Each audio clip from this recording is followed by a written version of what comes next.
Hello, friend. Ayan si Basi. Hindi na makakita. Papagupit siya daw. Gugupitin ko siya.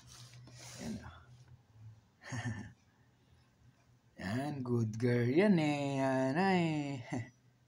Napaka-cute oh. Ito po yung binili namin panggupit.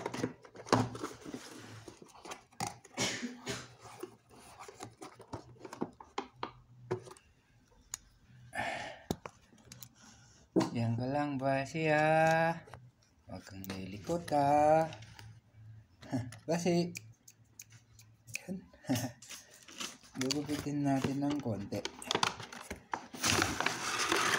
Yun. Kompleto to yung nabili namin.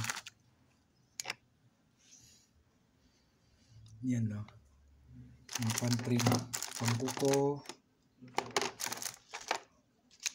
Parang yung gamit din ng gugupit sa parlor.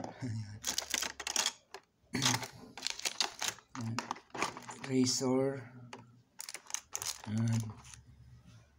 Gugupit ngayon si Bunsoy. Yan, napaka-cute. Mamaya, video natin ulit pag nagupit na siya. Thanks for watching. God bless. Ayos.